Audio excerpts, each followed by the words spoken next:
at the year gone by, and you would agree that 2023 has been a remarkable year for our nation, leaving our mark across various sectors and spheres, be it the economic front, diplomacy, the sports arena, or for that matter, even the moon. Similarly, for the Navy too, the last 1 year has left a remarkable wake. And in this period, our ships, submarines, and aircraft have sustained a high operational tempo, undertaking missions and tasks encompassing military, diplomatic, constabulary, and benign roles. Our units are mission deployed across the Indian Ocean region and beyond to protect and promote our national interests. So these extensive deployments, coupled with the equally large number of exercises at sea, have enabled us to keep our platforms and people fighting fit, as also our plans and procedures contemporary and relevant. So as a result, the Navy has remained a combat-ready, credible, cohesive, and future-proof force enabled by what we call as our ship's first outlook, where every single action that we take is aimed to enable our women and men in the operational units to perform their duty very well. So I will only highlight a few aspects in this regard, and the rest will be covered during the subsequent presentation. So on the operations front, the sheer footprint of our deployments has been satisfying.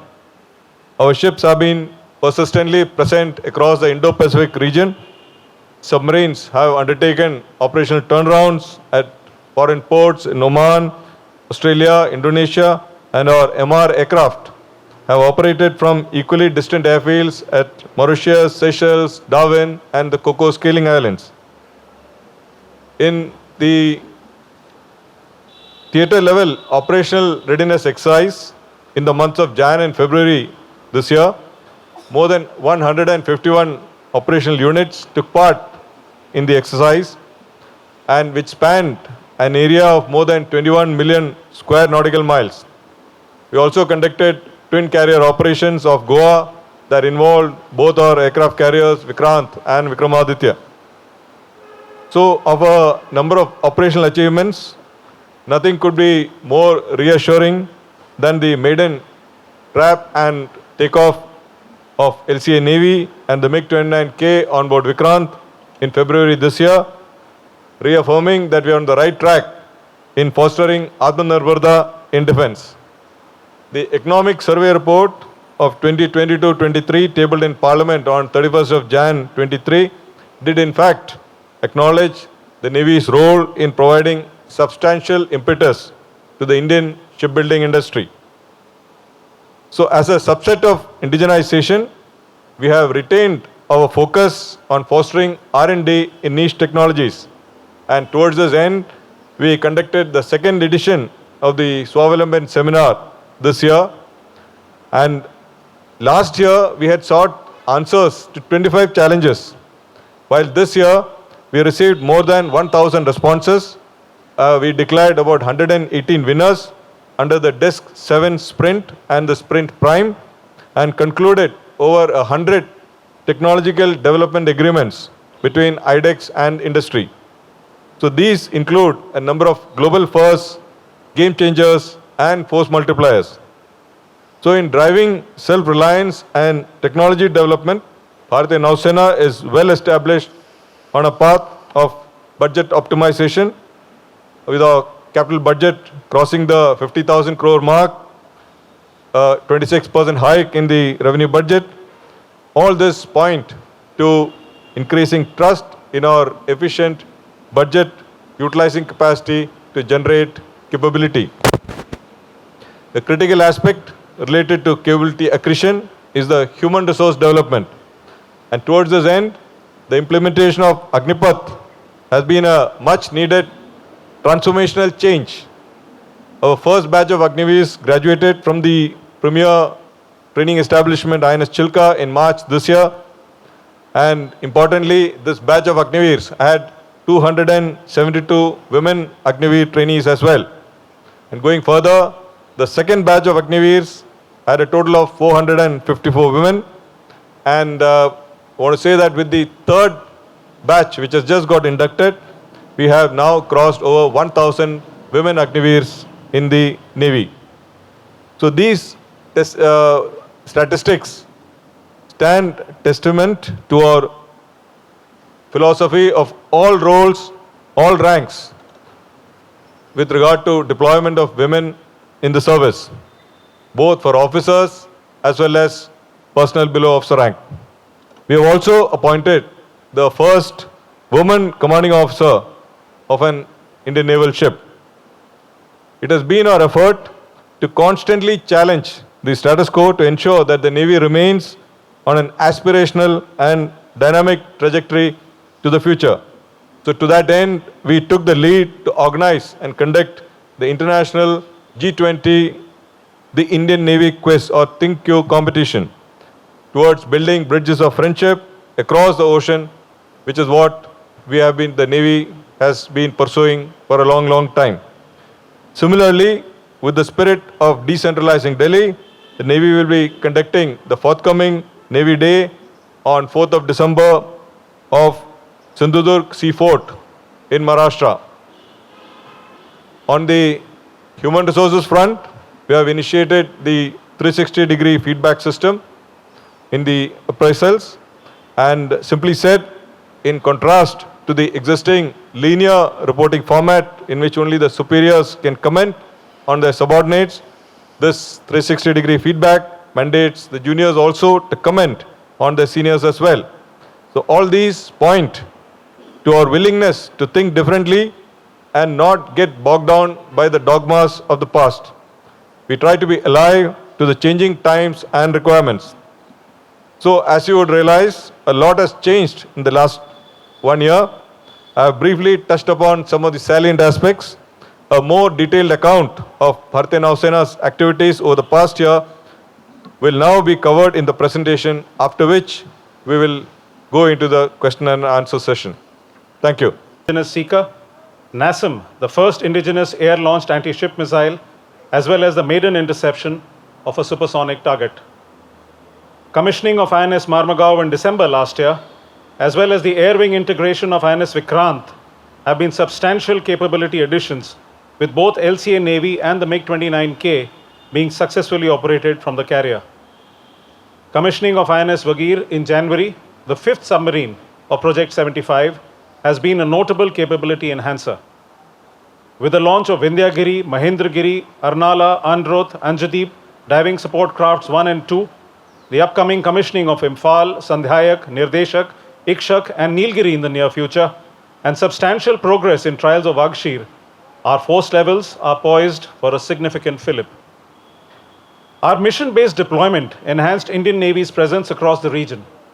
In the past year, our ship's footprint extended from France and the west coast of Africa in the Atlantic to Japan and New Zealand in the Pacific, clocking over 10,000 days at sea.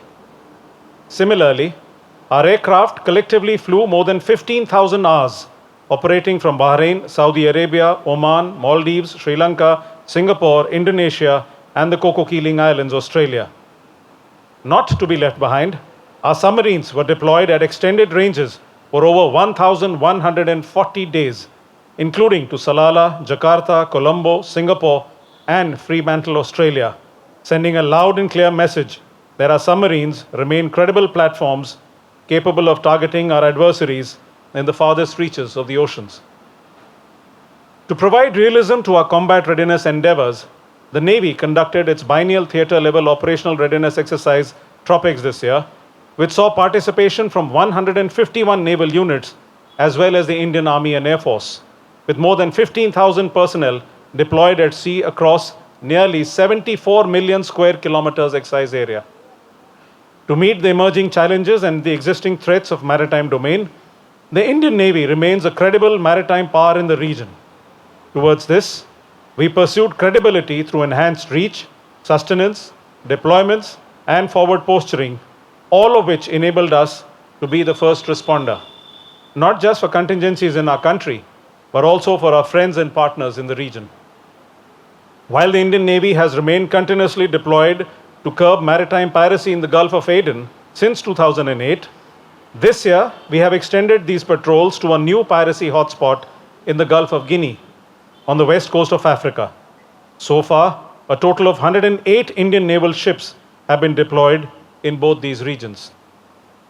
At the same time, to ensure security of the Indian trade through the Straits of Hormuz in the Persian Gulf, 42 naval ships have been deployed off the straits under the aegis of Ops Sankalp since 2019. In a similar effort, 113 ships have been deployed off Malacca, the gateway to the IOR in the east. Since September last year, as an associate partner of the Combined Maritime Forces based at Bahrain, we have deployed 5 units, including a PATI, for various operations. In April, our deployments enabled the Indian Navy's proactive support in evacuating nearly 1,500 Indians from Sudan as part of Operation Kaveri, establishing a sea bridge between Port Sudan and Jeddah. In addition, we continue to remain poised for evacuating Indian diaspora if required from Israel as part of Operation Ajay. In May, our warships provided humanitarian aid to Myanmar in the aftermath of Cyclone Mocha off Sittwe as part of Operation Karuna, and a PATI aircraft rendered assistance to a capsized Chinese fishing vessel in South Indian Ocean. The Indian Navy is presently undertaking refit of a Mauritius Coast Guard ship at Visakhapatnam and has also gifted spares to the Sri Lankan Navy in May for sustaining their India-made offshore patrol vessels, reaffirming the deep trust existing with our friends and partners. In response to national level contingencies, our ships and aircraft were deployed for many search and rescue operations, including medical evacuations from Agati, assisting the Delhi Civil Administration during Operation Yamuna, disaster relief at Balasore, firefighting of Kochi and Goa, as well as sustained diving operations for operationalizing the ONGC's floating production, storage and offloading, or the FPSO installation, preventing a financial loss of almost 60,000 barrels per day of refined fuel. Similar to last year, our synergy with various government agencies was demonstrated during a successful anti-narcotics operation, which resulted in the Indian Navy, along with the NCB, intercepting 2,500 kg drugs worth nearly 2,000 crore rupees in May, the largest seizure till date. As a cohesive force, organizationally, the Navy inducts men and women from across the nation, which is testimony to Ek Bharat, Shresht Bharat. So far, we have inducted Agniveers from 647 of 785 districts. Our aim is to build a cohesive team Navy with representation from each district, each block, and eventually each village of our great nation. In a bid to contribute to cohesive armed forces, the Navy has continued focus on the transformational Agnipath scheme. To benefit the Agniveers, the Navy has concluded 4 memorandums of understanding with the Ministry of Education and the Ministry of Skill Development and Entrepreneurship. Further, in contrast to the 272 women candidates in the maiden induction batch, the first batch of 23 has a total of 454 women Agniveers, an increase of nearly 63%. Over the 3 batches inducted so far, like the CNS brought out, we have now more than 1,100 women Agniveers in the Navy, highlighting the growing popularity of this scheme. At the Indian Naval Academy, women cadets are now eligible for the 10+2 BTEC scheme and through the UPSC NDA entry scheme. With these efforts over the last few years, we are progressing into a vision of all roles, all ranks for women in the Indian Navy. In continuation of the Navy's impetus on Nari Shakti, this year, 2 women officers sailed on board the Indian naval sailing vessel Tarini for 188 days during the 50th edition of Cape to Rio race, covering a distance of almost 17,000 nautical miles. The Navy, in association with the Navy Welfare and Wellness Association, conducted the Indian Navy quiz Think You at the national as well as the international level last month. The national level quiz gave us an opportunity to engage with bright and enthusiastic students from 11,741 schools across the country, nearly twice as many from the last edition. Additionally, the international round of G20 Think You exemplified our civilizational ethos of Vasudhaiv Kutumbakam, or One Earth, One Family, One Future, through participation of students from 23 G20 countries. In addition, we were actively involved in various G20 events under India's presidency, such as being the knowledge partner for Blue Economy, driving Nari Shakti, innovation, and youth engagements. For our retiring personnel, to provide a sense of belongingness and pride, a retirement ceremonial event, Abhar, has been introduced. This is a standing testimony of the gratitude that we owe to our men and women who work selflessly for the Navy to remain a three-dimensional, networked, forward-deployed, combat-ready, credible, and cohesive force of today. Recognizing the importance of mental health awareness, we have launched a suicide prevention helpline, Manobal, one of the many such initiatives to ensure that our personnel have uninterrupted access to the Navy's support system. Other than these, we have institutionalized many HR initiatives, such as the CNS Discussion Forum, the revised version, which was just launched a few minutes ago, to allow naval personnel to pitch their ideas and concerns at the highest level, and the digital divisional feedback system to ensure response and remedial action for strengthening Team Navy. Towards fostering seamless communication between our apex leadership and sailors, the Indian Navy has formalized nomination of a Navy Master Chief. In addition to being a voice for our sailors, the Navy MCPO has represented the Indian Navy at many international fora, including the Indo Pacific Sea Power Conference in Australia and the Western Pacific Naval Symposium in New Zealand. Our HR initiatives are not limited to our officers and sailors, but extend to the naval civilians as well, who are equally important to our combat readiness endeavors. We have conducted 15 management development programs for our defense civilians at various premier institutes like the IIMs. Towards helping and guiding families of civilian personnel in the hour of crisis, a family logbook akin to that of the service personnel was launched by the Raksha Rajya Mantri in September. We have also concluded memorandum of agreement with 27 CGHS empaneled hospitals to provide cashless medical facilities to naval civilians and their dependents posted at naval headquarters. The Navy has concluded MoUs with numerous universities as well as companies to ensure the overall development of our naval personnel and families. We continue its dialogue both internally and externally, underpinned by the 5S: Sambandh with sailors, Samvad with officers, Sahyog se Samriddhi with the foreign dignitaries, Samman with veterans, and Sahara with the naval widows. Our aim is to create a happy naval community by meeting basic requirements of accommodation, allowances, education, and health, as well as simplifying daily mundane administrative chores. Externally, our engagements with our international partners continue to shape a favorable maritime environment, supplanting the Indian Navy's aim to be the preferred security partner in the region.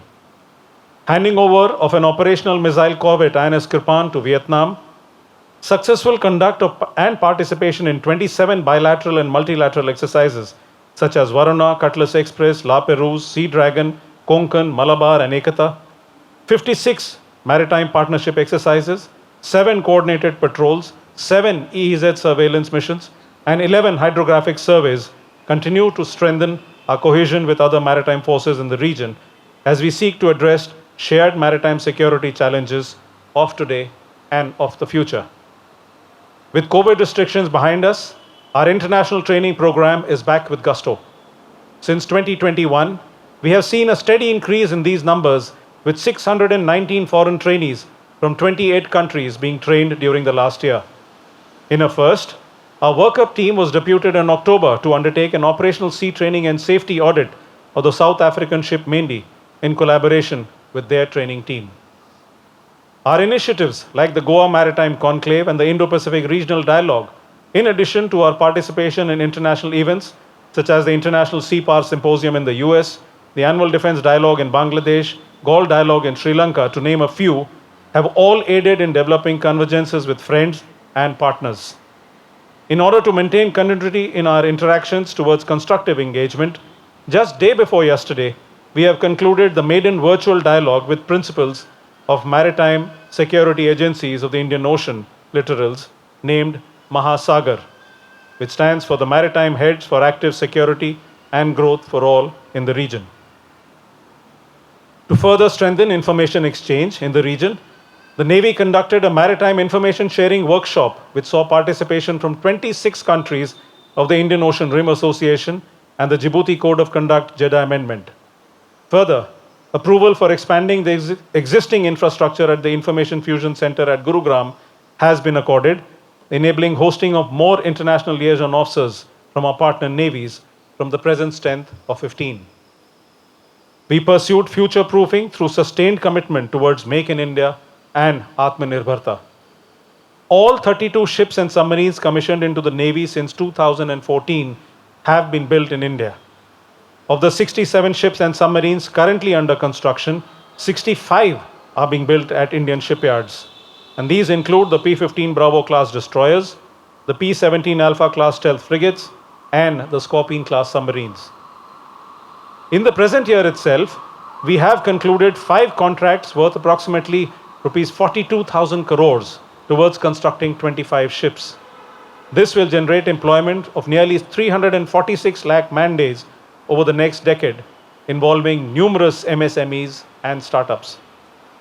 The C-295 aircraft and the utility helicopters, which are being indigenously produced by Messrs. Tata Aerospace Limited and the HAL, respectively, are the platforms of choice for naval aviation requirements, highlighting Indian Navy's focus on Atmanirbharta.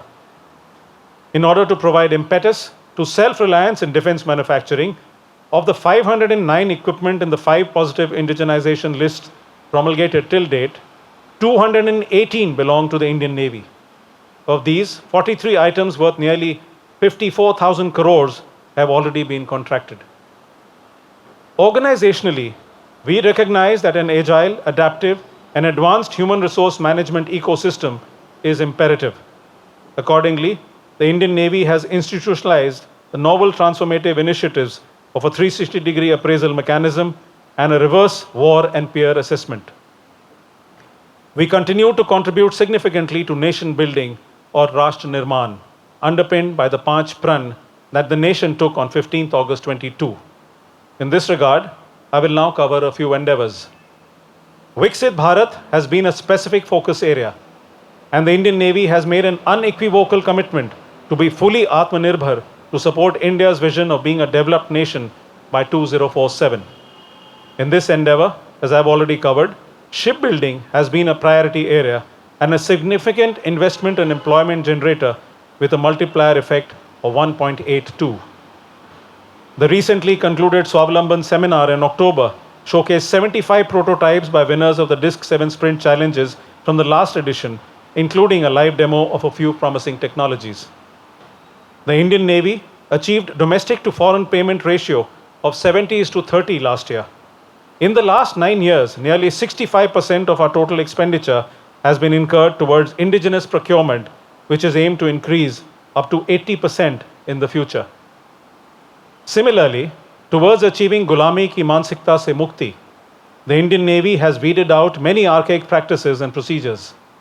We have adopted a new naval ensign, naval crest, the President's and the CNS's standard, restricted usage of baton to ceremonial purposes, and amended maintenance philosophies to make them future-proof.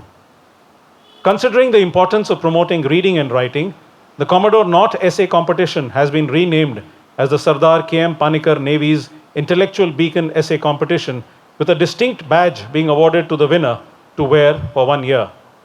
For our sailors, we have institutionalized a yearly essay competition, Mashal. We have also been proactive in driving Virasat Pe Garv. Our outreach initiatives have been aimed to foster the spirit of a united India, enhancing maritime consciousness, as well as establishing people-to-people links from the Hind Mahasagar to Himalaya and from Koteshwar to Kohima. We have conducted many such events in the northeastern states and Ladakh, encompassing medical camps, motorcycle rallies, tech demos, recruitment drives, and veteran engagement. Apart from these endeavors, we have also taken the lead to oversee the design and construction of the ancient Indian stitched ship in conjunction with the Ministry of Culture. For the young and bright minds of our country, we have included maritime history in the NCERT syllabus and partnered with Amar Chitra Katha to create books on the naval journey of India, the launch which you just witnessed a few moments ago. Similar to previous years, as part of the International Day of Yoga 23 celebrations, the Indian Navy participated in the Ocean Ring of Yoga with nearly 3,500 naval personnel on board 19 platforms, traversing over 35,000 kilometers in both national and international waters, spreading the message of Vasudhaiv Kutumbakam. Apart from these distinct contributions, the Navy is deeply committed to Ekta as well. Towards fostering integration of efforts between all maritime security stakeholders, we conducted the third edition of a large-scale coastal defense exercise, Exercise Sea Vigil, which saw participation from more than 500 assets of the Indian Navy, Coast Guard, State Marine and Coastal Police, Customs, Forest Department, and private agencies, as well as from 800 NCC cadets and 17 government agencies from 9 coastal states and 4 union territories. Towards enhancement of jointness amongst the three services, and as a precursor to the envisaged theaterization of commands, cross-posting of 36 officers between the services has been implemented. The Indian Navy is also endeavoring to establish cultural and maritime connect with states and cities through its warships such as Vishakhapatnam, Mormugao, Imphal, and Surat. We understand that Nagrik Kartavya Ki Bhavna is important, and towards this, the Navy has also been proactively involved in the prestigious national projects. We are the lead agency for crew recovery operations for Gaganyaan, the Indian Crew Orbital spacecraft, and successfully demonstrated module recovery operations in October this year. We are also providing training for India's first manned deep ocean mission, Samudrayaan. As part of Mission Sagar, the Navy deputed training teams and deployed our air assets and technical teams to partner nations, including Maldives, Mauritius, Madagascar, Sri Lanka, and the Seychelles, towards enhancing interoperability, as well as to assist them in meeting their maritime security requirements, thereby emphasizing our role in building a force for good in the region. Apart from these distinct contributions, the Navy is deeply committed to the Swachh Bharat Abhiyan as well.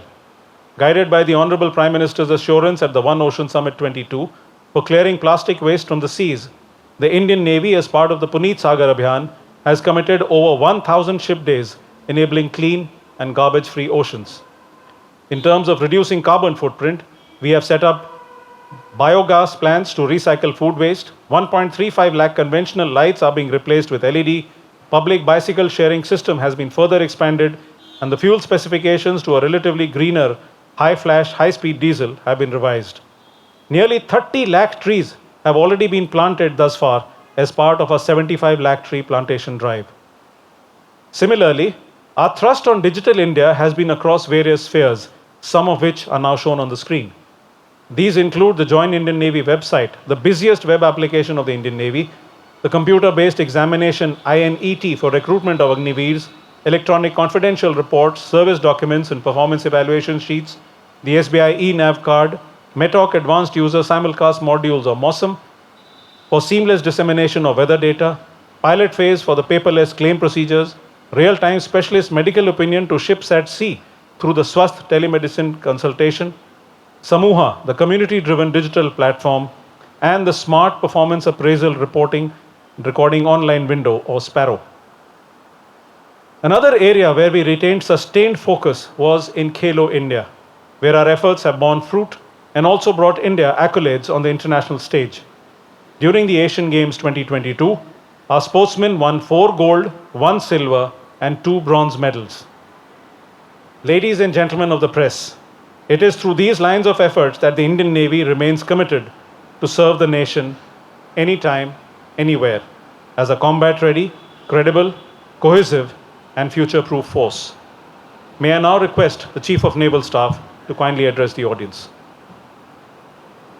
About how we as a Navy traverse the year gone by in great detail.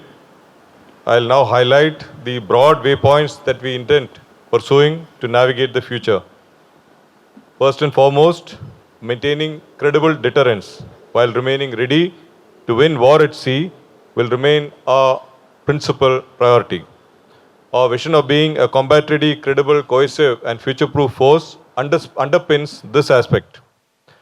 As an associated element, we will keep a close tab on the intention, messaging, behavioral characteristics, and transparency with which actors and forces are operating in our area of interest. in comprehension of the government's view that Atmanirbharta is not merely an economic necessity, but increasingly a strategic one, Bharatiya Nausena has made an unequivocal commitment to be fully Atmanirbhar by 2047 in capabilities, capacities, as well as concepts and our thoughts.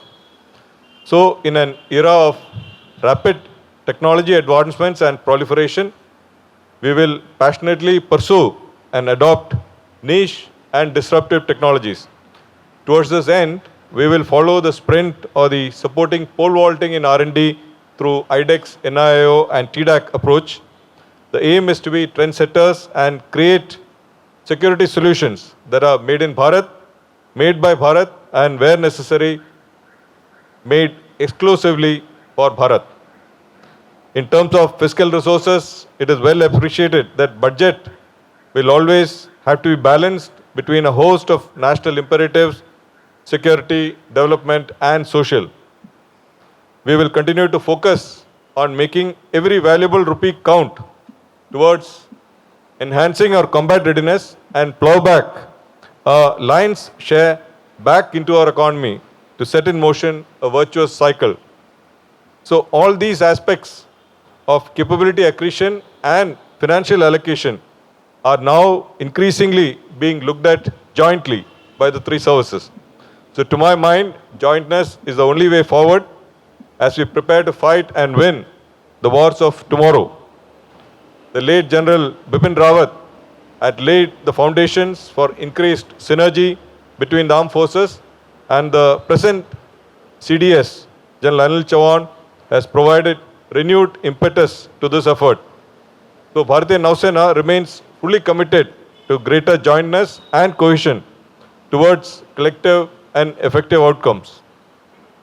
So as Bharat transits the Kartavya Kal to become a fully developed country by 2047, it is clear that an export-based economy will be a prime mover. Vast volumes of these exports inevitably will be facilitated by the seas across far reaches of the world. So clearly, as India grows, our maritime interests and investments will also expand proportionately, which in turn will mandate expansion in the Indian Navy's responsibilities and operational footprints to protect these interests. At the same time, as a responsible maritime power with significant capabilities at our disposal, Bharat also endeavors to be the preferred security partner as well as the first responder in the region, guided by the overarching vision of Saga, or security and growth for all in the region. In furthering and strengthening these vital goals, Bharatiya Nausena will remain diligent in pursuit of building bonds of friendship and operational cohesion with like-minded nations across the Indo Pacific and beyond. So these are some of the strategic lines of effort that the Navy is committed to follow while remaining a combat-ready, credible, cohesive and future-proof force. So these efforts are a continuation of those by our revered veterans who sailed these waters much before us and stood firm at the helm. So I convey our gratitude to the illustrious veteran community. It is because of their efforts that we see today a highly capable, powerful and reliable maritime force serving the nation with pride and strength. I also convey our gratitude for the full-fledged support we received from our Honorable Prime Minister, Shri Narendra Modi ji, the Raksha Mantri, Shri Rajnath Singh ji, the Defence Secretary, Secretary DMA, and all officials of MOD and all other ministries with whom we had interactions towards equipping and standing by us to fulfill our task towards the nation. So before I take on questions, I would like to place on record my appreciation to the media for your sustained efforts in keeping our fellow citizens accurately informed about naval and maritime issues. I urge you to continue in these endeavors to imbue maritime consciousness and maritime thought so that our country realizes and maximizes her full potential as a naturally blessed maritime power. Jai Bharat. Thank you, sir. We'll now commence with the going to many other countries for port calls and exercises. There is we can see that in recent times there is a increase in the tempo of operations of the Indian Navy. Can you tell us, sir, how this is helping the Indian Navy and also giving us and India an edge over its adversaries in the Indo Pacific region, sir? Thank you. Yeah. So the task of the Navy is to protect, preserve, promote, and pursue Bharat's national interests in the maritime domain wherever they lie. So our interests are there in the Indian Ocean region and beyond. When you look at the Indo Pacific, so our ships, submarines, and aircraft are deployed accordingly. We try to keep our area of interest under surveillance. We, through regular presence by deployment of our ships, submarines, aircraft, it also sends a message of the capability of our units, of extended deployments, and by deployments, frequent deployments and interactions with the friendly foreign countries, we also develop a trust as well as mechanisms for interoperability, for working closer together, to look at shared challenges and how we can find solutions to address these issues. Because we are quite clear in our mind that most of these issues cannot be addressed individually by any nation, no matter how big the size of the force they have. So there has to be cooperation, coordination, and collaboration in making sure that you address these issues together. So therefore, you will find that over the last couple of years, we have been deploying our assets in such a way that we are able to know what is happening in our area of interest and keep track of all the happenings there. Okay? Mr. Ashish Singh. Hi, good afternoon, sir. This is Ashish from ABP News. My question to Chief Admiral Hari Kumar. It's a two-part question. One, on the procurement front, we have seen multiple cases from Predator to the Boeing P-8I. Will these suffice as far as the entire surveillance need of the Indian Navy is concerned? My question is specifically with respect to the lot of other like DRDO and startups and MSMEs also developing the drones and other aspects in terms of the naval air surveillance part. Yeah, that's it. See, when you look at the surveillance aspect, each of the platform comes with a particular type of capability. When you talk of the P-8I, while P-8I has got a secondary role for surveillance, P-8I essentially is a anti-submarine warfare aircraft. It is basically an asset which is meant to detect, localize, and target a submarine. But when it is not engaged in the task, it can also be used for surveillance. So the other primary assets for surveillance obviously are the HALEs, the MALEs, the MR aircraft, and so on. So when you look at an entire ocean area, you will require assets having different capabilities. That some which have a longer range so that they can reach the farther extent of the area and carry out surveillance. Otherwise, if aircraft is or a RPA does not have the endurance, then or it has got limited endurance. So by the time it reaches the area, it is time for it to get back.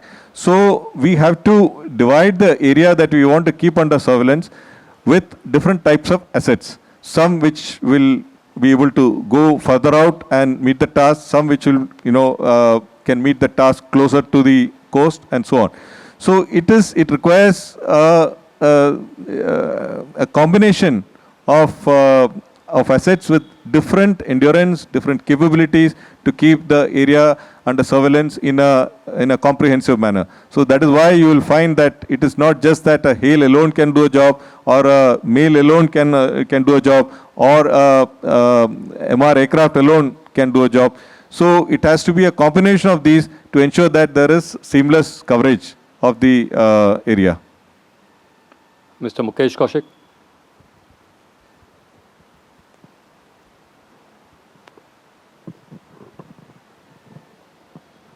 Sir, this is Mukesh Kaushik from Dainik Bhaskar. My question pertains to overall security scenario in Indian Ocean region, especially in the backdrop of questioning of Maldives' new president, who has asked India to remove all its military personnel from Maldives. So after Pakistan, we have Maldives, who is pro-China, and Sri Lanka, where we have seen the deployment of survey ship of China. So how we are going to counter this increasing grip of China in Indian Ocean region?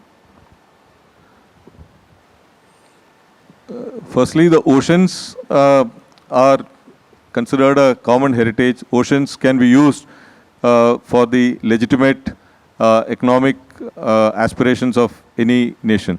So in that regard, if you look at China, China may have a legitimate, reason to be present in the Indian Ocean region for economic activities. But what we, as the resident naval power in the Indian Ocean, we keep an eye on what all is happening there. We try to keep the extra-regional forces which are present in the region under surveillance, and we would like to know what are their activities, what are they engaged in, and what are their intentions, and so on. So that is why we deploy our assets, the surveillance assets, and our ships, submarines, aircraft, UAVs, etc.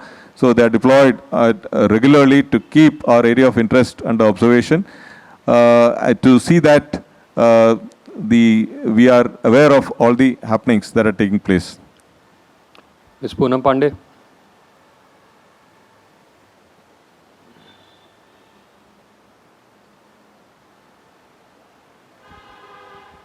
Sir, मैं पूनम पांडे हूँ Navbharat times से। पहला सवाल तो ये कि Israel और Hamas की जो जंग चल रही है उससे इंडियन नेवी ने क्या सीख ली है, क्योंकि हमास नेवी के कई अटैक जो थे, प्लान्ड अटैक, वो इज़राइल ने फॉइल किए हैं। और दूसरा, आपने आत्मनिर्भरता की जब बात की तो आपने बोला कि made in India, you said made in Bharat, और मेड फॉर भारत, और आपने बोला मेड एक्सक्लूसिवली फॉर भारत। तो इसमें क्या कुछ चीज़ें आइडेंटिफाई की हैं जो मेड एक्सक्लूसिवली फॉर भारत होंगे? Can you hear me? So we are looking at niche technologies, disruptive technologies which we can develop in India, in Bharat, for Bharat, and exclusively for Bharat. So these are technologies which we do not need to share with other countries, which is of interest to us. So therefore, for example, I would say in the last Swavalambin seminar, which we, where we gave 75 challenges, we had a overwhelming response from the startups and from the industry. More than 118 startups had responded. And by this year, we had been able to vet most of them, take them forward, and over 100 plus contracts have been signed towards development of technology. A few of them have already got inducted. I mean, in the sense we have placed orders as well for induction into the service. So there are some areas in which they are even, I would say, the first time they are being developed in the world as well. So when it's a technology that is unique, we'd like to rather keep it for ourselves rather than share it with others. So that is what we meant by exclusively for Bharat. Mr. Jayant Baranwal.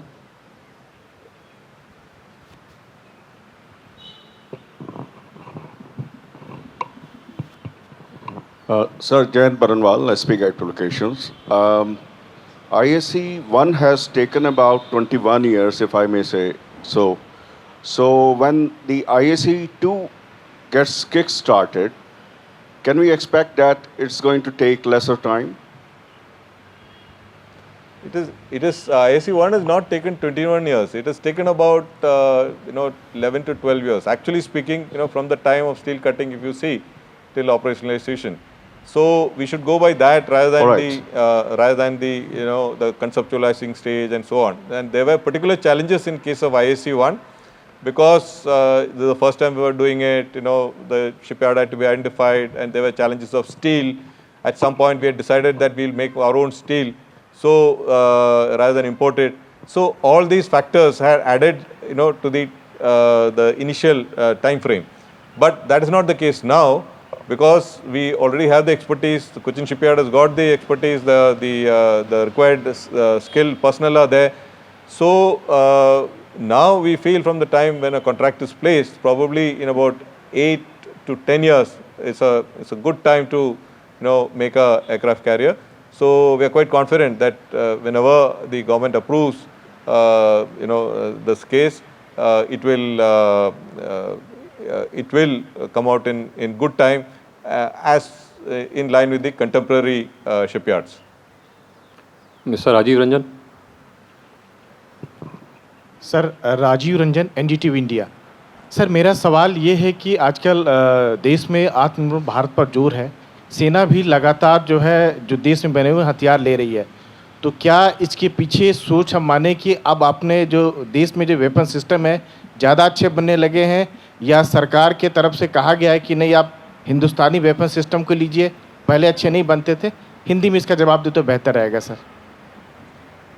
हमें बहुत confidence है कि जो देश में बनेगा वो सबसे अच्छा बनेगा। तो हमारा ये सोच है कि we must encourage and make weapons in India. नहीं तो जब अभी हम देख रहे हैं ये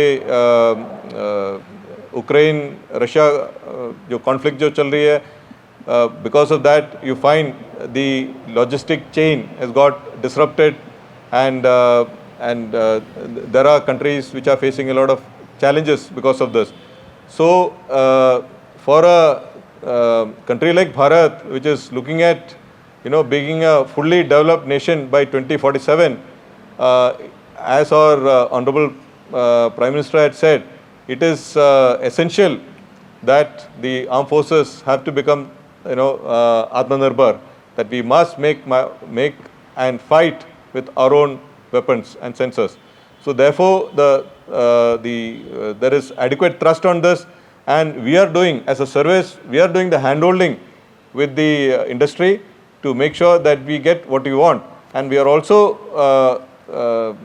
cognizant of the fact that in case there are any shortcomings, we will be able to work with them to improve it and make it contemporary or ahead of the technological edge that is currently available. Mr. Jugal Purohit.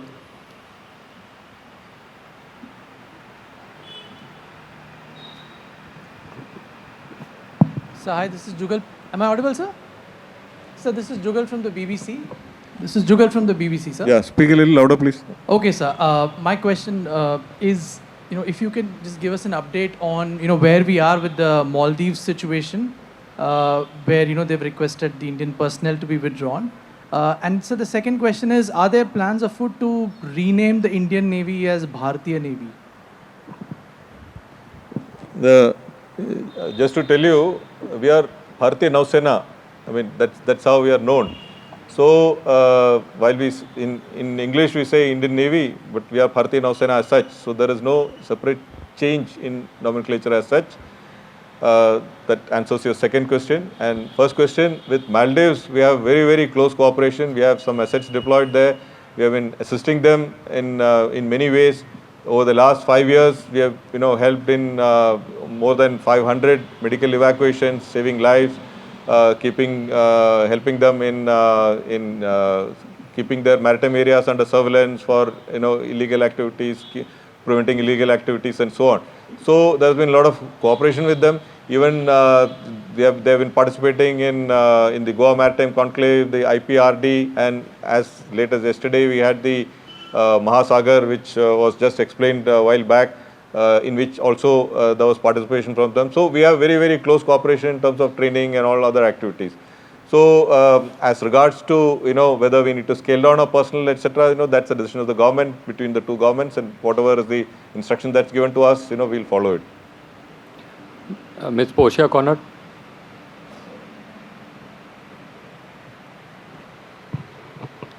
Good afternoon, sir. Portia Conrad from Delhi Defense Review. Sir, could you please throw some light on the next generation destroyers beyond the Project 15B? What is the expected timeline? SJ would like to speak. I'll let my Vice Chief answer that, because he is heading that, that division. Thank you, sir. Thank you, sir. The next generation destroyer is already on the drawing board. We already have got P-15, P-15 Alpha and P-15 Bravo. Hugely successful designs, purely designed by our own Indigenous Warship Design Bureau. And with each level and generation, we have learnt a lot and have been able to add on to the combat capability. Currently, the next generation destroyer is already on the drawing board. As and when we are able to complete the conceptualization process which is going on, then we will move it. The broad time frame we are looking at is about 5 years from now. We should be in a position at which we will target the contract, and within 5 to 10 years, entire delivery. As the CNS mentioned a little while ago, the production capability of our shipyards has been consistently improving as we've gone forward with their expertise growing and skill growing. Today we have the Imphal, which we are due to commission by the end of this year, has achieved milestones which are approximately 50% of what we used to take 20 years ago. So we are fairly confident that we'll be able to get in the entire range of the next generation destroyers, which will be pitched approximately at about 10,000 tonnage, multi-role, with absolute state-of-the-art, absolutely indigenous combat capability. I hope that gives you a broad idea of where we are on this. Ms. Kavita Joshi. Sir, मैं कविता जोशी हूँ, Jansatta newspaper से। मेरा सवाल 2 parts में है sir. पहले मैं ये पूछना चाहती हूँ कि महाराष्ट्र में जो अभी महिला अग्निवीर का जो सुसाइड का केस आया है सर, उसको लेके क्या नेवी ने कोई जांच के आदेश दिए हैं या उस पर आपका क्या रिएक्शन है? और दूसरा, जो ये अग्निवीर का जो पहला बैच अभी नेवी में डिप्लॉय होने वाला है ईयर एंड में, तो क्या इनको सबमरीन्स में भी डिप्लॉय किया जाएगा, वॉरशिप्स और एयरक्राफ्ट के अलावा? Thank you sir. This recent suicide in one of our training establishments in Mumbai, it's a very unfortunate incident. We have taken note of it, and board of inquiry has been ordered. We are going into the details. We have instituted many measures to assist personnel in distress mentally. So one of the steps which was shown recently is the institution of a 24/7 helpline called Manobal, and we have also taken up with the government for appointing psychologists in the formations, so that while we have psychiatrists in the hospital, we feel there is a need for psychologists, so we are going to appoint them. We have a divisional system that is fairly effective, and we have, and this divisional system means that there is one officer who's looking after every 10 or 11 sailors. So that, they interact on a daily basis to find out whether there are any challenges, whether there are any personal problems, and how to address it, and so on. So we feel that if you are able to, interact on a 24/7 or a constant basis, one should be able to, have a person with whom you can speak, confide, and at least that will take off part of your worries. But this particular case has been really unfortunate, and we are seized of it, and we are taking action to see that we can try and reduce or overcome this challenge. The second question, ma'am, Submarines. yeah, you're asking about submarines, whether women can be deployed in submarines. I just want to tell you, we have no restriction on anyone joining any arm. Arms like aviation, submarine and marine commandos, they are voluntary arms. So, firstly, after you complete your basic training, then if you feel you have an inclination to serve in these units, then you have to volunteer for it. Thereafter, there is an aptitude test, whether you can fit into it and so on. And then you have to go through a rigorous, training process, and you have to get certification for that, so that you're, then deployed on either a submarine or a submarine commando. So, officially, we have really no restriction on this. If somebody is keen, we will facilitate it. But first, they have to go through all these steps and, volunteer for it and so on. Mr. Sudhiranjan. Sir, Shudhiranjan from the Bloomberg, sir. If you could give us an understanding of the cooperation that the Navy has with the US and whether it is going to increase in the next year. Broad understanding what kind of exercises that we are going to see with the US in the coming days. See, with the US, we have a long-standing partnership in terms of exercise. The Malabar exercises started in 1993, so we have now completed more than 30 years of exercise with them. Malabar, of course, has expanded in scope with other nations also coming in. But with the US particularly, we have had very, very long-standing relationship, and we have developed the SOPs for interaction with them. We have signed various agreements with them. Now there is the logistics, exchange memorandum of understanding with them, LIMOA. So with the US Navy, I would say we have reached a very high level of interoperability. If you see that exercises between ships, submarines, aircraft and aircraft carriers, so that is where we have reached as far as the US Navy is concerned. And in the last year or so, we have taken this further forward in terms of cooperation in the underwater domain. There is a agreement on taking forward the underwater, developing the underwater domain awareness by mutual interaction and understanding and so on. So similarly, there is much work happening on niche technologies, developing niche technologies together, as well as cooperation in in finding solutions to various technological challenges. So in the years ahead, you will find that we are looking at the Malabar becoming even more complex, and regular cooperation with them. At the same time, the US Navy is also sanguine that we have ship repair, ship building capability with us, and their ships have been coming for voyage repairs and so on. Now the number of shipyards where they can come to has also gone up, because they have tied up MoUs with L&T, with MDL and so on. So we find that there is going to be greater and greater cooperation in these aspects. Mr. Sanjeev Barua.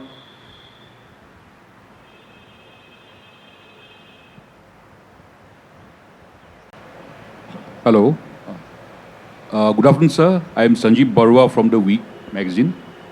Sir, I have two questions. Has there been any headway in developing high energy and railgun systems for the Indian Navy? The second question is, what is the expectation on the fate of the arrested ex-Navy personnel in Qatar? Thank you, sir. About the Qatar personnel, there is total support and effort being put in by the Government of India. You're all aware of it, and we are working closely with the concerned agencies to ensure that their interests are looked after. So that is as far as the ex-naval officers who are there in Qatar. They are veterans, and we are as veterans, we are interested in ensuring that their welfare is taken care of. The Government of India, I just want to reassure you that Government of India is putting all out effort to ensure that they are brought back. As regards to your the first question you are asking about the high energy railgun. So this is an area where a lot of countries are doing research. We have also been working with the DRDO on this, but the high energy railgun has got many challenges when you look at its actual utility. So we are not yet taken a call whether we need to develop it fully and install it on board ship, etc. There are various plus and minus, I would say, pros and cons of this of such an equipment. It is still being worked upon, but we have not yet decided whether we should go for it or not. That study is still on. Mr. Neeraj Rajput. Hi sir, Neeraj Rajput from final assault. मेरा सवाल जो recent developments हुए हैं America में, खासतौर से Khalistan terrorism को लेकर भारत और अमेरिका के बीच में डिप्लोमेटिक और पॉलिटिकल रिलेशंस में थोड़ी खटास आई है, तो क्या इस तरह की डेवलपमेंट्स का असर हमारी मिलिट्री डिप्लोमेसी और ख़ासतौर से इंडो पैसिफिक रीजन में मैरीटाइम कॉपरेशन पे भी पड़ सकता है क्या? क्योंकि हमने हाल ही में देखा कि चाइना के प्रेसिडेंट ने अमेरिका का विजिट भी किया था, उसके बाद ही इस तरह के डेवलपमेंट्स हुए हैं. देखिए हमारे cooperation in the Indo Pacific with the US is very strong, and as I just explained to the previous question on our cooperation with the US in terms of exercises, etc. It has been going on for a very long time, and it is quite robust. We do exercises not with just ships and submarines and aircraft, but we also interact otherwise for subject matter expertise, and there is technological cooperation, and what I said is about the underwater domain awareness, and we are also looking at the procurement of the MQ-9B Predator drones. So there is much cooperation which is happening, and I don't see any problem in that. Ms. Ghazala Wahab.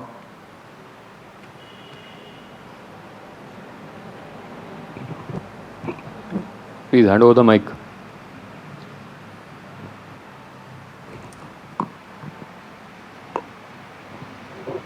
I'm Ghazala Wahab from Force Magazine. I have two questions and one very small clarification. So my first question is, what is the Navy's appreciation of threat in the Indo Pacific? And my second question is, you referred to late General Bipin Rawat and the synergy he wanted to ensure between the three services. We saw in the presentation the kind of deployments the Indian Navy has had, multiple exercises it has done with various navies of both the Indo Pacific region as well as outside. Can you just give me a little overview of what kind of tri-services exercises? You mentioned TROPEX, but that's just one. What tri-services exercises has the Indian Navy participated in, hosted in the last 1 year, which would ensure greater operational jointness between the three services? And Ma'am, I think we'll just stick to these two. Another clarification Thank was you, the woman CEO which has been appointed. Can you just talk which warship that this is and who is the lady officer?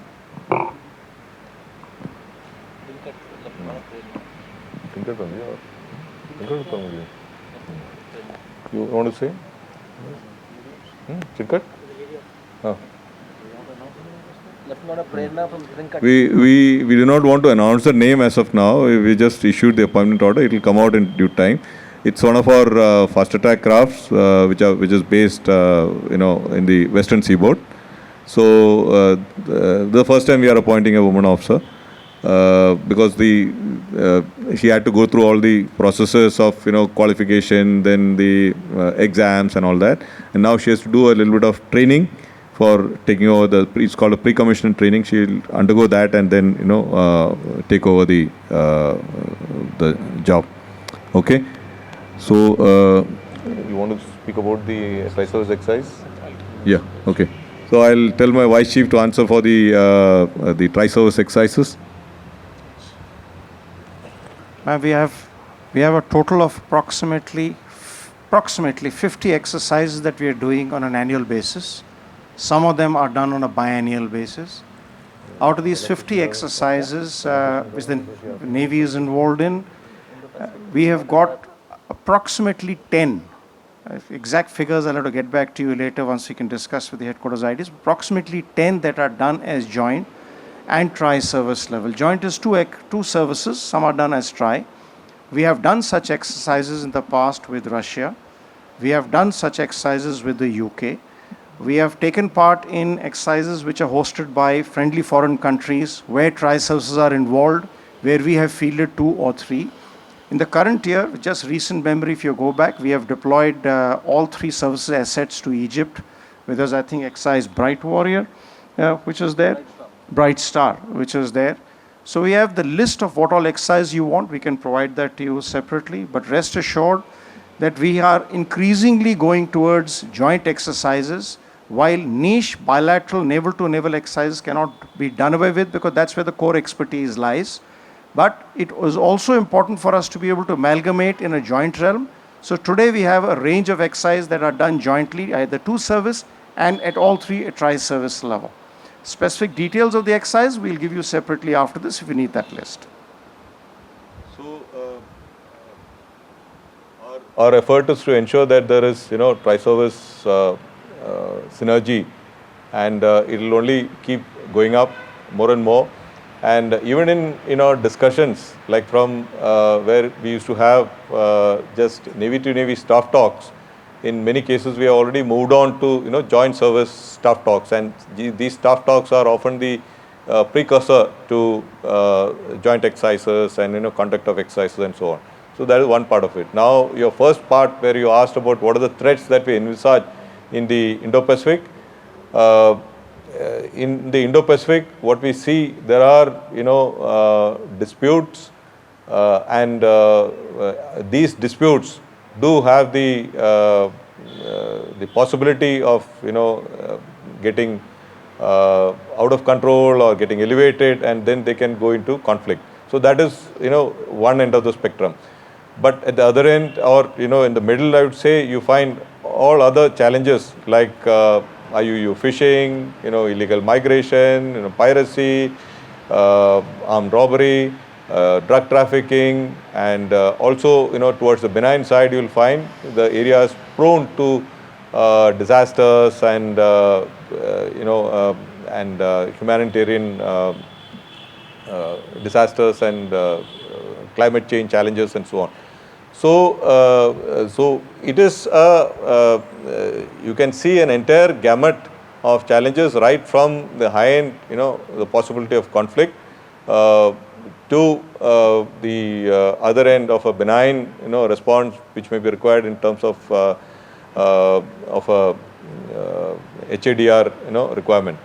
So therefore, it is important, firstly, to have dialogues to ensure that we maintain peace and tranquility, and at the same time ensure that there is free, open, and inclusive approach to the use of the oceans based upon a rules-based approach. So these challenges remain, and therefore there is a need for the navies and the maritime forces in the Indo-Pacific to cooperate, to identify the challenges and try and work together to see how we can address them. Because I'm fond of saying this, that other than the high end of the spectrum, the rest of them are all largely problems without passports. That means they can just move from one region to another within the Indo-Pacific and create problems for all of us. Therefore, it requires a concerted effort and coordinated effort by all of us to see that we are able to address it. No force, I would say, whatever be its size, will be able to tackle all these challenges by itself. Mr. Anuvesh Rath. Hi sir, this is Anuvesh from Z Business, sir. Slightly louder. Can you speak a little louder? Yes sir. Sir, Anuvesh Rath from Z Business.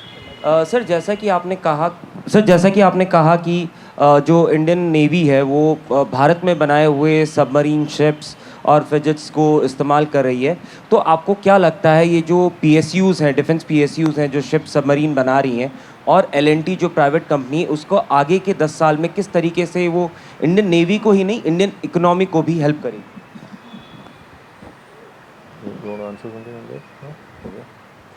देखो, we are very proud of the fact that अभी हमारे 67 ships are under construction, out of which 65 are being built in India, and these are all built in our own shipyards.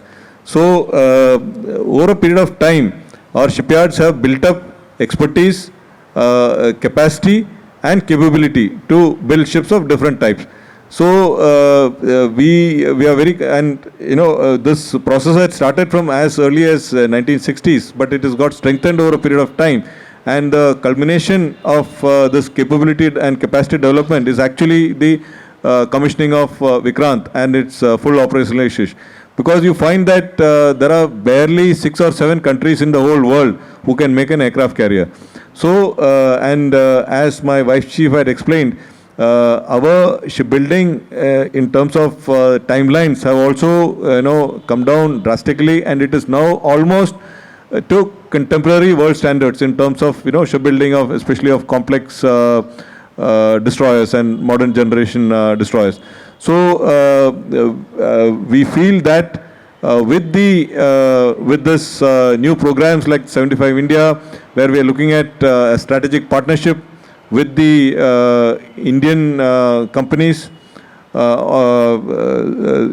will be able to design, develop and produce our own submarines, ships and aircraft as well. In terms of aircraft, I would say we are looking at the twin engine deck based fighter as a fighter for our carriers, as a replacement for the MiGs.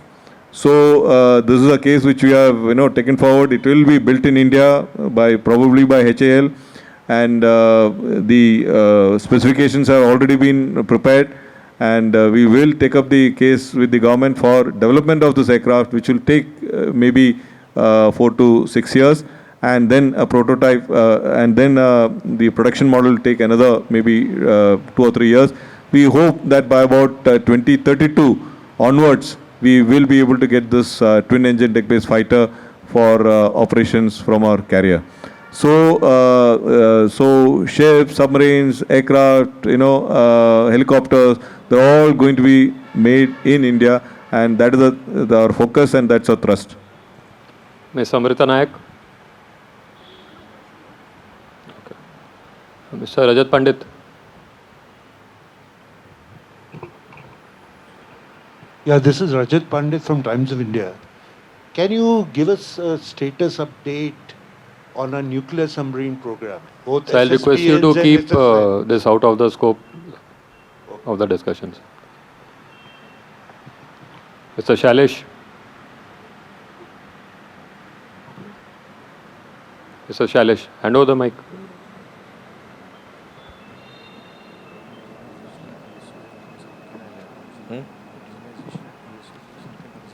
Hello. Good afternoon, sir. I'm Shailesh from National Defense. So as we understand that the Chinese, the Chinese are laying sensors across oceans across the globe, sir.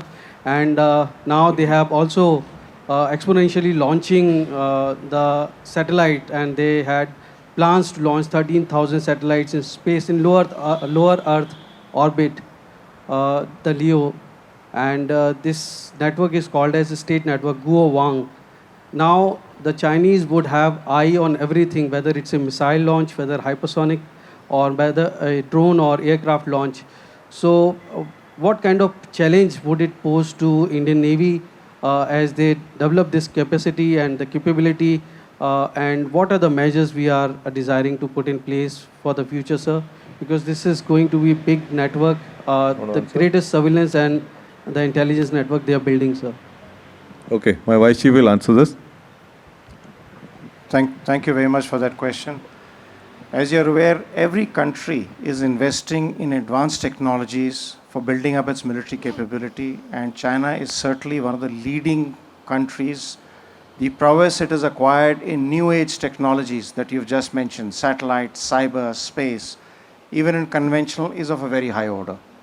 As far as we are concerned, we have also been consistently investing in improving our indigenous capability, our R&D base, expanding our defense industrial base, because unless the military industrial complex in the country is self-sustaining and self-reliant, we will not be able to meet any of the challenges that you're speaking of. As long as you're dependent upon a certain component of import in any manner, you will remain vulnerable.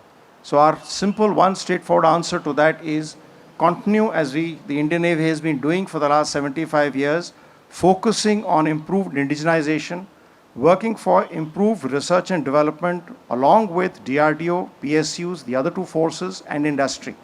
And in this regard, significant strides have taken place in recent years, as you're well aware. Not only as the last question that was asked is, where are the PSUs going? Today, our P-75, P-15 Bravo destroyers, the Imphal that lady had asked earlier, we are at 75% indigenous content. Yesterday, we have launched 3 ships. The ASW shallow water craft at Cochin Shipyard, which will be named Mahe, Malwan and Mangrol. They will be at 80% indigenous content. As we move forward, the bulk of our defense capability will come from within the country. We have also not just the established industries, we've gone major effort, as the CNS brought out and was made in the presentation, on the focus on sprint, on the DISC, the Defense India Startup Challenges, which have given a huge new ecosystem to the last range of startups. And many of you have been to the Swavlamban seminar, which we had just exactly 2 months ago. And you've seen the kind of niche technologies that are being created by our startups inside the country. So the answer that we've got to the emerging technological challenge that will come up ahead lie in India, as the CNS brought out. We will be producing in India, researching in India, making in India for India. And this will be the longer term answer to all the issues that you're raising. Ms. Shivani. I'll just add also that, satellite surveillance is not the end all or, the final solution for anything, because satellites have their own vulnerability in terms of their duration, and, they can be brought down in times of conflict. So there are, pros and cons of that as well, which, we as a country are also working on. Ms. Shivani. Hi sir, I'm Shivani Sharma from Times Now. I have 2 questions to you. As you just mentioned that 67 vessels are under construction. So what is the figure that the Indian Navy targets by the end of 2030? What would be the number of warships we'll have? Another question is, you said that to counter the challenges or the threats in the Indian Ocean region, we need to have dialogue with the nations.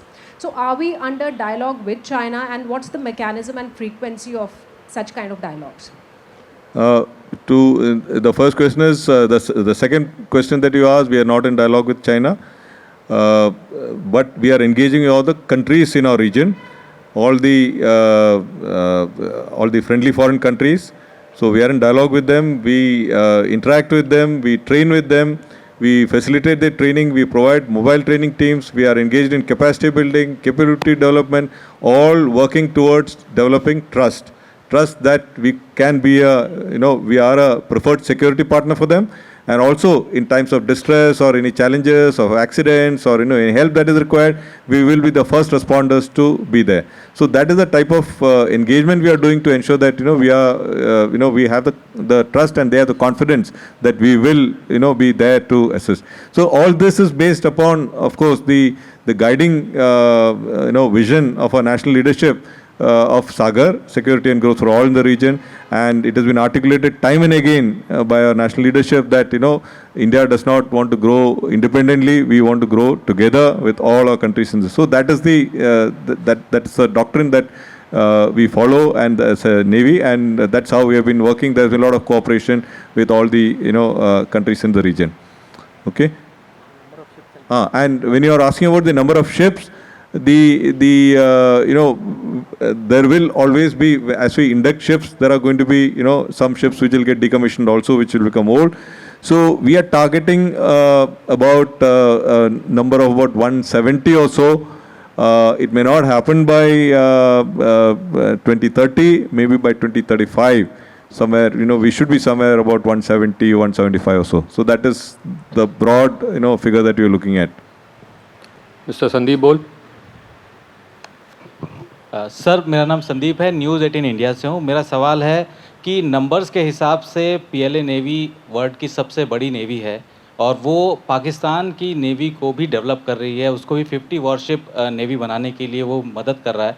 कितना बड़ा challenge मानते हैं इस चीज़ को, जो coordination in दोनों countries के बीच में है? और एक सवाल और है कि जो प्रेजेंस है चाइनीज़ नेवी की इंडियन ओशन रीजन में, क्या बड़ी है और कितनी इस वक्त है फिलहाल? देखिए, the Chinese, the CCP Navy, as I say, has got a presence of at any point of time between 6 to 8 ships. They have a large number of fishing vessels which operate in the Indian Ocean region. They also have Chinese research vessels which conduct surveys in the international waters. So there is a sustained presence in the Indian Ocean region. We are cognizant of that, and we take action to monitor their activities so that we know who is operating and what they are doing. So just to give you an example, it was also shown in the presentation that when a Chinese fishing vessel का कुछ हादसा हुआ था, that location was almost 1,000 miles or 1700 से ज़्यादा kilometers south of in the south of Colombo in the Indian Ocean, and it was our aircraft, a P-8I aircraft, which located and gave the position to the Chinese ships to go and assist them. So it is just to show that we do keep an eye on what is happening in the Indian Ocean region, and we know what people are up to or what the units are up to and so on. So therefore you're right that the Pakistan Navy is looking at expanding from what it is today to a 50 platform force, which is in their plans with the help of China. So we are seized of it, and we are looking at our and keeping these developments that are happening. We are constantly revising our plans and our capability development programs as well.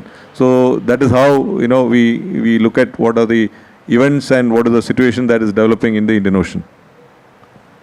Colonel A.K. Sharma. So my name is Colonel Sharma. I'm from South Asia Defense and Strategic Review. You made a statement that we're going to be an Atmanirbhar Navy by 2047, conceptually, operationally, and technologically. Indian Navy, of course, is ahead of the other two services, is actually leading the way when it comes to indigenization and many other operational aspects. But one gets a feeling that maybe we're going too much into indigenization, sir. The concern is that private sector doesn't really have dedicated defense industry in India. We have the DPSUs, we have the DRDO, which is performed in some areas and not in the other areas. Startups, I think laying too much stress on startups to give us a quantum jump may be a bit of a hope. It may happen, may not happen. What are we going to do to get ahead of the curve and not make linear progression, which will actually make us lead by 2047? So this definitely has to come from startups, from people with ideas, innovators. It may not always come from big companies alone. So if you look at the last 200 years, okay, more than 60 to 70% of the innovations, inventions, they all happened not by scientists. They were all done by domain experts. They were done by priests, rectors, hobbyists, and so on. You just have to see the list. There's a long list of them, including the submarine. So I am confident that it is, and many of it is by serendipity. That is, you're a trained guy, you're looking at something, and you'll end up accidentally in finding something else. So therefore, that sort of a, innovative spirit, a maverick spirit, which searches for solutions, for finding, improvements. And we are not just looking at improvements of the way we fight, but we are looking at, completely different ways of fighting, probably. So, so this is the thought process, and that's why we are encouraging, this, we are throwing the challenges in terms of, unmanned underwater systems, unmanned aerial systems, quantum sensing, niche technologies like that. Some, of course, may not be in the realm of small companies or innovators. That is where the agencies like the DRDO and all come in. Like when you talk of hypersonic, missiles or hypersonic vehicles, then you need greater investment, much greater, research effort and so on. So some of those areas will have to remain with the larger companies or with the DRDO and agencies like that. But today, when we see how the character of warfare has changed, when you look at either Israel-Hamas or when you look at Ukraine-Russia, there are many things that we can adopt, which can, in a sense, be not really linear but exponential in terms of the effect that they produce. So that is why we are working very closely with the government to see how we can support these startups, MSMEs, small organizations. Many of them have come up with very interesting products, I must tell you. And just to tell you, there was in the Swavalamban seminar, they demonstrated a small drone which can be used from a ship which got much endurance. Initially they approved for about 12 hours, but they are quite confident of increasing the time duration much more. So similarly, there have been interesting products like very small chips and using them for making very small radar units which can undertake surveillance and so on. So there is a lot of promise. And these technologies, therefore, we need to handhold them and see that, they serve a purpose. We'll have the last question now. Mr. Ajit Dubey.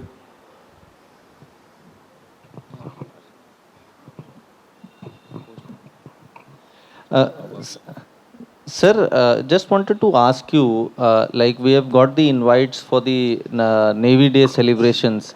Now you are holding it the Navy is holding it for the first time in Sindhudurg. Any specific reason for holding it there, sir? And like if you could tell us... Request to keep one question only, sir.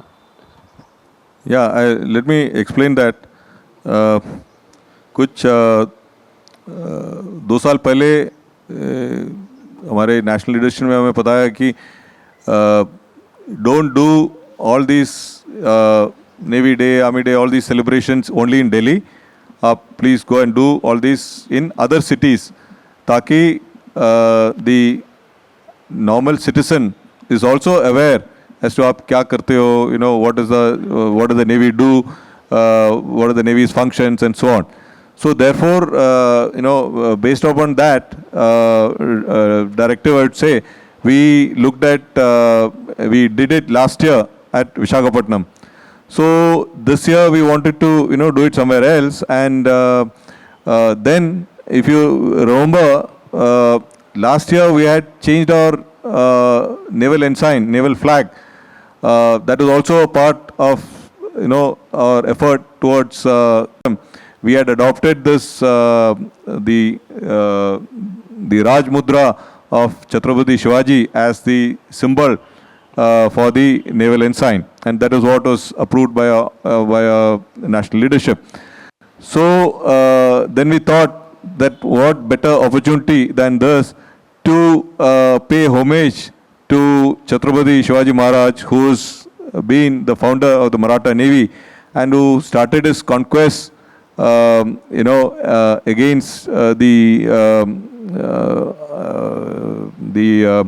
European navies and people who came from the sea, from the fort of Sindhudurg, and that is where the origin of the Maratha Navy came from.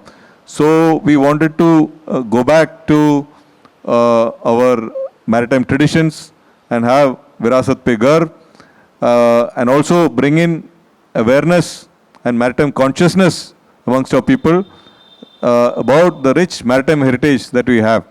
Unless we generate this maritime consciousness, maritime awakening, and maritime thought. In maritime thought, that is, how do we exploit the sea to the advantage of our nation? So as we move from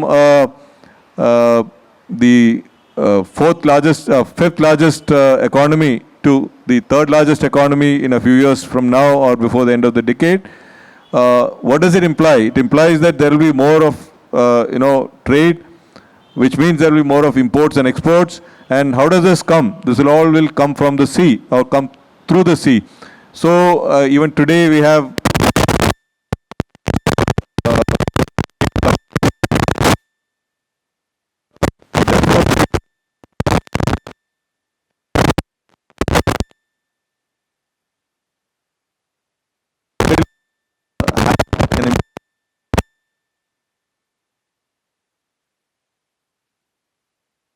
therefore we see that the